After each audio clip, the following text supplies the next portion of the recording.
Bienvenidos a esta tercera unidad de su curso de física. En esta clase vamos a hablar de calor. Creo que todos alguna vez hemos dicho ¿qué calor hace? O se siente mucho calor. Pero vamos a aprender a diferenciar en esta clase en realidad qué es el calor y a qué nos estamos refiriendo. Para iniciar hay un concepto importante que les debe quedar claro. Nosotros estamos acostumbrados a detectar el movimiento. Por ejemplo, cuando vemos un coche pasar, sabemos que se está moviendo. También, ahorita que vamos a terminar el año, sabemos que la Tierra se estuvo moviendo alrededor del Sol y que ese ciclo le va a tomar 365 días para volver al mismo punto. Hay movimientos que nosotros podemos percibir muy fácilmente, pero otros que pueden ser un poco difícil que notemos. Todas las partículas, todos los átomos, las moléculas de las que estamos conformados se están moviendo. Las partículas que forman, por ejemplo, la carcasa de su celular o el teclado de su computadora se están moviendo. Dependiendo de qué tanto se puedan mover las partículas, va a depender la temperatura a la que estén. Por ejemplo, si estuviéramos a 0 grados Kelvin, más adelante vamos a ver esta medida. A esta temperatura, las partículas no se mueven, están muy quietecitas, ¿ok? Pero si aumentamos la temperatura a 300 grados Kelvin, las temperaturas empiezan a vibrar, es como si se estuvieran moviendo en su lugar, ¿ok? Y puede que alguna se mueva o se desplace una distancia pequeña. Conforme vamos aumentando la temperatura, estas partículas aumentan la capacidad que tienen para moverse. Entonces ya no solo están moviéndose poquito de un lado al otro como si estuvieran cabeceando, ya pueden ir corriendo de un lado al otro. Entonces, la temperatura depende del movimiento de las partículas. Mientras más móviles sean las partículas, mayor la temperatura que van a tener. Entonces, todas las partículas de toda la materia que nos forma se están moviendo y tienen la capacidad de aumentar este movimiento. Ahora vamos a entrar ahora sí a lo que es el calor. El calor es la variación de la energía térmica de un cuerpo, ¿ok? Como estamos hablando de una variación, esto quiere decir que no es un estado en el que siempre estemos. O no, al menos que estemos gastando energía para mantener esta energía térmica. Entonces, el calor no es algo que nosotros podamos almacenar. Nosotros solemos decir, cierra la puerta para que no se salga el calor, o me voy a tapar para conservar mi calor. Pero no es algo que nosotros podamos albergar, almacenar el calor. Lo que notamos o la variación que estamos viendo aquí es de energía térmica. Nosotros ya vimos que hay diferentes tipos de energía, ¿ok? La energía se puede presentar de muchas maneras. Una de estas es la energía térmica y lo que nosotros detectamos con instrumentos es la variación en la temperatura. Es lo que han estado haciendo últimamente con esto de la pandemia con los termómetros digitales. Lo que están midiendo es nuestra temperatura corporal y la temperatura depende o nos está indicando la energía térmica que tenemos y esta energía depende de qué tanto se están moviendo nuestras partículas para generar calor. Por lo tanto, la energía térmica es el total de energía cinética. Recordemos que para que haya movimiento debe haber dos componentes, la energía cinética, para que haya energía mecánica debe haber energía cinética y energía potencial. La potencial es de posición y la cinética es de movimiento. Entonces, esta energía depende de qué tanto se estén moviendo nuestras partículas. Mientras más rápido y más desplazamiento tengan estas partículas, mayor es la energía que tenemos y por lo tanto, cuando nosotros detectemos la temperatura va a ser mayor.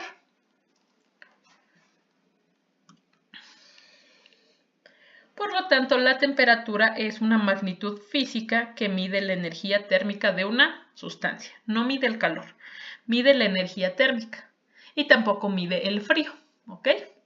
Lo único que estamos midiendo es energía.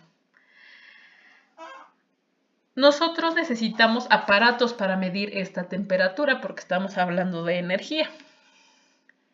Hay algo muy diferente que nosotros conocemos como sensación térmica. Es por eso que nosotros no somos termómetros.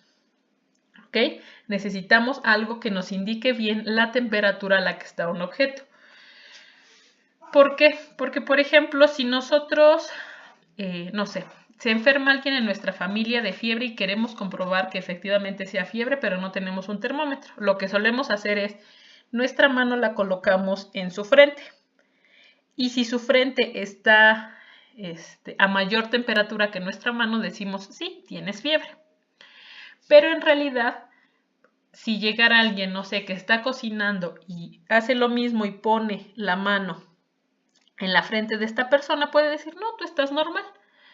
Porque nosotros lo que estamos detectando es la sensación térmica. Es la temperatura que percibimos los seres humanos. Y esta temperatura depende de la temperatura real del entorno. ¿A qué nos referimos? A que si estamos en un cuarto que está calientito, como solemos decirle, y salimos a un lugar que esté, no sé, probablemente 2 grados más frío, vamos a decir, no, hace mucho frío porque estamos sintiendo un cambio muy grande, pero en realidad puede que la temperatura no esté cambiando. ¿Ok? Entonces, la sensación térmica depende de nuestros sentidos, de la humedad, de la velocidad del viento y de otros factores. Puede ser, por ejemplo, que estemos a 18 grados afuera y haya alguien que ande en short y diga, no, hace mucho frío, siento mucho frío. Pero hay una persona que lleva su pantalón y lleva probablemente una chamarra ligera y dice, no, el clima está perfecto, ¿ok? En realidad lo que estamos detectando es la sensación que nosotros tenemos de la temperatura y de los otros factores que nos rodean. Con la temperatura, con los cambios de temperatura, viene un fenómeno que se conoce como dilatación. Ya les dije, todas las partículas se están moviendo siempre, pero cuando estamos o la materia está en estado sólido, estas partículas tienen menor libertad de movimiento. ¿Ok? Se están moviendo poco. ¿Qué pasa si nosotros aumentamos la temperatura? Bueno, como estamos aumentando la temperatura, quiere decir que la energía cinética de este sistema está aumentando. Quiere decir que las partículas se empiezan a mover un poco más. Por lo tanto, vamos a tener al fenómeno de dilatación. Vamos a aumentar el volumen. Vamos a tener la misma cantidad de partículas, ¿ok? Aquí tenemos 16 partículas y están todas pegaditas y se están moviendo muy poquito. Solo digamos que están meneando un poco su cabeza.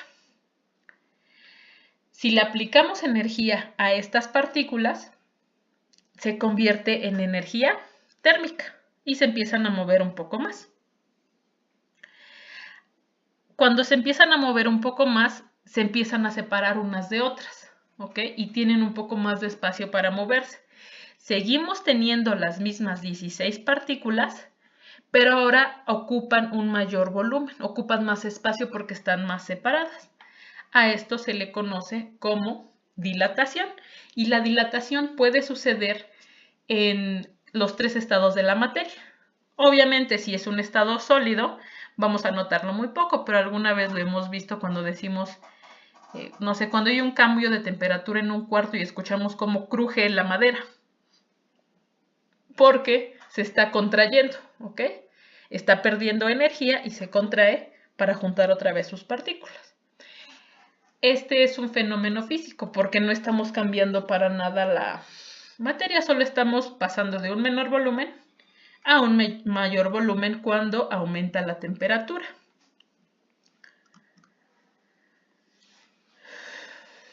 Entonces, en los estados sólidos lo vamos a ver poco.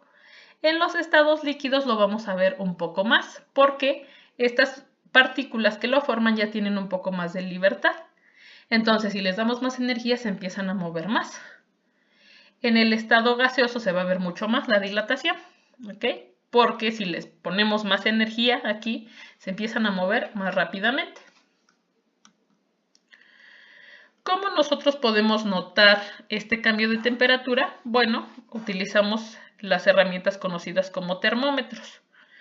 Muchos termómetros antiguos, por ejemplo el de mercurio, utiliza justamente la dilatación del mercurio. Entonces, en estos termómetros tenemos aquí un vial con un espacio para que el mercurio circule. Aquí tenemos esta burbujita que está llena de mercurio. Cuando sumergimos esta burbuja en agua, por ejemplo, que está a 40 grados centígrados, este cambio de la temperatura va a hacer que el mercurio se dilate. Vamos a tener la misma cantidad de mercurio, pero se empieza a mover más rápidamente y por lo tanto se dilata y ocupa más espacio. Hace que el mercurio suba a través del vial y nos indique la temperatura del agua que estamos calentando. Existen otros métodos que utilizan los termómetros para medir la temperatura. Por ejemplo, estos que hemos visto ya constantemente con esta pandemia utilizan la radiación electromagnética, ¿ok? Utilizan algo similar al color, depende de qué tan rojo aparezcas, quiere decir que tienes una mayor temperatura. Y existen otros muchos tipos de termómetros.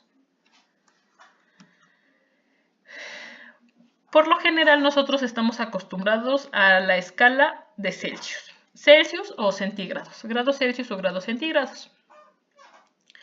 ¿Esta en qué se basa? Bueno, primero Celsius midió a qué temperatura se congelaba el agua. Y a este punto lo llamó 0 grados centígrados. Después hirvió agua y vio a qué temperatura estaba. Marcó una rayita y determinó que esta iba a ser su marca de 100 grados centígrados. Después dividió toda esta distancia en 100 partes iguales y entonces tenemos la escala que utilizamos normalmente, de 0 a 100 grados centígrados, 0 siendo el punto de congelación del agua y 100 siendo el punto de ebullición del agua. Cuando hablamos de este tipo de grados, siempre vamos a tener esta bolita de aquí y la C mayúscula que nos indica la escala que estamos ocupando. Tenemos otra escala, que son los grados Fahrenheit. Este tipo de grados se utiliza más en países anglosajones como Estados Unidos. Nuevamente, midieron el punto de congelación y a este punto de congelación del agua le llamaron 32 grados Fahrenheit. Hicieron lo mismo para el punto de ebullición y este daba a 212 grados Fahrenheit. Dividieron esta distancia y ahí tenemos los grados Fahrenheit. Existe la relación para convertir entre grados centígrados a grados Fahrenheit. Y algo importante aquí es que tanto grados centígrados como Fahrenheit utilizan esta bolita aquí que nos indica grados. La tercera escala también se llama absoluta. Esta escala se llama grados Kelvin. Los grados Kelvin no van a tener aquí el circulito de grados. Los grados Kelvin miden lo mismo que los Celsius. Es decir, si aquí donde está mi mouse es un grado, aquí también es un grado, ¿ok? Es la misma distancia. Sin embargo, los puntos de referencia que se toman son diferentes. Le llamamos valor absoluto porque en los grados Kelvin nosotros no tenemos valores negativos. En los grados Celsius sí, por ejemplo, cuando hay heladas decimos no, la temperatura fue de menos 6 grados Celsius, porque fue debajo de la temperatura a la que se congela el agua. Lo mismo para los grados Fahrenheit, también tenemos grados negativos. En el caso de los Kelvin, estos no tienen grados negativos. A 0 grados Kelvin es aquel punto donde no hay calor en absoluto. No hay nada de energía térmica, no hay movimiento de las partículas. Y de ahí va creciendo indefinidamente, al igual que los Celsius. Algo importante aquí es entender cómo se mueve o cómo se realiza esta transferencia de energía térmica. Cuando nosotros estamos, por ejemplo, tomando un té, nos servimos el té y está muy caliente. Entonces lo que nosotros podemos hacer es esperar un rato, dejar ahí nuestra taza a que el té se enfríe, como decimos comúnmente. O podemos tomar una cuchara y empezar a girar nuestro té para que también este proceso se agilice. ¿Por qué nosotros podemos enfriar algo? En realidad lo que estamos haciendo es llegar a un equilibrio térmico. La energía térmica siempre se va a mover de aquella donde haya más energía a donde haya menos energía. Es decir, desde el punto de mayor calor o de mayor temperatura a un punto de menor temperatura hasta que los dos estén a la misma temperatura. Entonces, por ejemplo, si tenemos nuestra taza de té,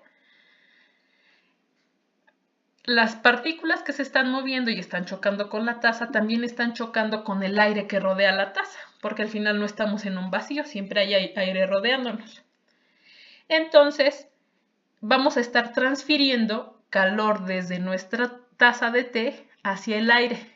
Entonces el aire que rodea la taza se calienta un poco, gana energía térmica, aumenta su temperatura. Este cambio de energía va a realizarse hasta que los dos estén a la misma temperatura, es decir, hasta que la taza y todo lo que rodea la taza se encuentren a la misma temperatura. A este punto se le llama equilibrio térmico. Entonces, el calor, como lo conocemos, siempre va a llegar a un equilibrio. Siempre del punto de mayor temperatura nos vamos a mover a uno de menor temperatura. Entonces, si aquí tenemos partículas que se están moviendo más rápidamente, chocan aquí y transfieren un poco de su energía. Entonces, estas se empiezan a mover un poco. Se está transfiriendo energía térmica, siempre desde el punto con mayor temperatura al de menor temperatura hasta que los dos tengan la misma temperatura. Es lo que hacemos, por ejemplo, para enfriar, no sé, calentamos mucho algo en el microondas y queremos enfriarlo. Tomamos un poco de agua, por ejemplo, si estamos calentando algún líquido y le agregamos un poco. Lo movemos y vemos que alcanzó una temperatura media. Toda la parte de arriba no está fría, ni toda la de abajo está caliente. Alcanzó un equilibrio térmico. Ambos líquidos tienen la misma temperatura y esto pasa en todos los sistemas que nosotros trabajemos. Ahora, ¿en qué unidades nosotros medimos el calor? Como el calor es esta variación de la energía térmica, vamos a medir energía en las mismas unidades que el resto de la energía que hemos trabajado, en joules o joules, que tiene este símbolo J. Ahora, si medimos cantidades muy grandes, ya sabemos que podemos utilizar sus múltiplos. En este caso, si multiplicamos un joule por 1000, vamos a tener el kilojoule, perdón. Y otra de las unidades que también utilizamos es la caloría. La caloría, una caloría equivale a 4.18 joules. ¿Ok? Una caloría es el calor que hay que suministrar a 1 gramo de agua para que aumente 1 grado centígrado su temperatura. Nosotros hemos visto las calorías, por ejemplo, en los empaques de lo que comemos. Nos dice, este empaque aporta 1000 o 100 y tantos calorías. Pero por lo general, lo que nos está aplicando son kilocalorías, no calorías. ¿Okay? Entonces, en los empaques de los productos de consumo, el contenido energético viene dado en kilocalorías.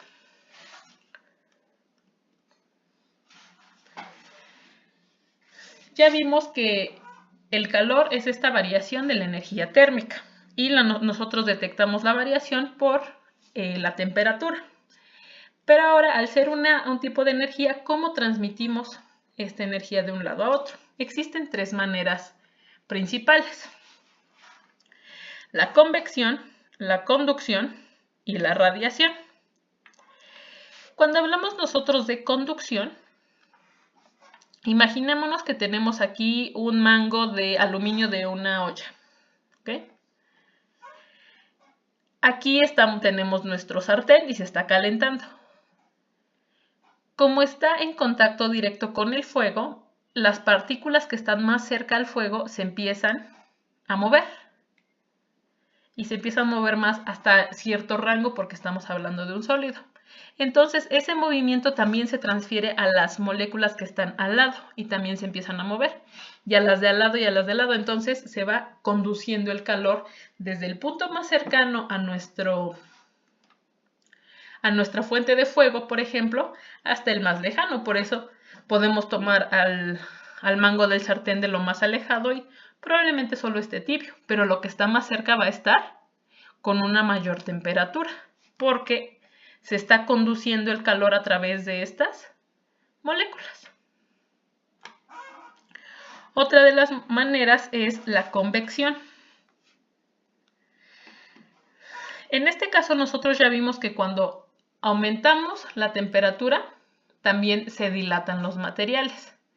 ¿Qué quiere decir esto? Que aumentan su volumen, se vuelven menos densos, ¿ok? Supongamos que tenemos aquí nuestra olla con agua. Si pudiéramos separar nuestra agua por capas, por decirlo de alguna manera, a la capa que está pegada a la base de nuestra olla es la primera que recibe el calor, ¿ok? Entonces, como se está calentando, se dilata, aumenta su volumen y se vuelve menos denso. Como es menos denso, empieza a ir hacia arriba. Y por el contrario, la parte que está más fría empieza a bajar porque es más densa. Entonces se generan estos flujos de convección. De lo más caliente y es menos denso, sube, mientras que lo más denso y menos caliente baja. Y se generan estos flujos o corrientes. Y finalmente la otra forma de transmisión del calor es la radiación. En este caso no hay un contacto directo con la fuente de calor, pero la energía se puede transmitir por medio de ondas. En este caso, las ondas se van a estar liberando de nuestra fuente de calor y pueden estar chocando con el resto del material. Así es como se calienta el planeta Tierra a pesar de que nosotros no estemos en contacto con el Sol. Sabemos que para que haya esta transmisión de energía se tendría que tocar, ¿no? La fuente de calor, en este caso el Sol, tendría que estar muy cerca de la Tierra para que por convección o por conducción se calentara nuestra atmósfera. Pero no, estamos muy muy alejados del Sol. Y en el espacio hay prácticamente un vacío, entonces tampoco hay materia que pueda chocar para traernos esa energía. Entonces lo que hace es liberar radiación en este tipo de ondas que al final pueden chocar con nuestra atmósfera y calientan la misma. Algo importante que debemos notar aquí son los cambios de fase. ¿Okay? Cambio de fase se refiere a un cambio de estado de la materia. De sólido a líquido, a gas, o de sólido a gas, etc. Ya vimos que que conforme aumentamos la temperatura, se dilatan los materiales y se vuelven menos densos. Sabemos también que cada material tiene un punto de fusión o de ebullición determinado. ¿A qué temperatura el agua pasa de estado sólido a estado líquido? A los 0 grados, ¿ok? ¿Qué quiere decir esto? Que por ejemplo, si tenemos aquí nuestro hielo y lo ponemos en un sartén, le estamos aplicando calor, ¿ok? Estamos aplicándole energía y se empieza a derretir, a cambiar de fase. Una vez que nosotros alcanzamos la temperatura a la que el agua pasa de sólido a líquido, nosotros ya no vamos a cambiar la temperatura. ¿A qué me refiero? Que por ejemplo, si aquí estamos a menos 3 grados en estado sólido y empezamos a aplicar calor, Se empiezan a mover las moléculas, empieza a aumentar su energía térmica y se empieza a derretir. Una vez que las primeras moléculas de agua pasen de estado sólido en estado de cristal, así muy juntitos, y se vayan en estado líquido, esa temperatura no va a cambiar. Toda la energía que esté recibiendo nuestro sólido se va a ocupar simplemente de este cambio de fase, no de un aumento de temperatura. ¿Ok? Entonces, todo nuestro sistema va a estar a 0 grados porque es la temperatura de cambio de fase. Lo mismo va a pasar si queremos pasar de líquido a gas. Tenemos aquí nuestras moléculas que están más o menos libres. Le empezamos a aplicar calor, le damos energía, se empiezan a mover más rápido. Llega a los 100 grados centígrados. Una vez que las primeras moléculas ya se logren liberar de las demás y las dejen y ya se vuelvan gas, toda la energía que empiece a recibir el sistema se va a ocupar solo en pasar de estado líquido a estado gaseoso, pero no así de aumentar la temperatura del gas ni del líquido. Toda la energía va a ser para el cambio de estado.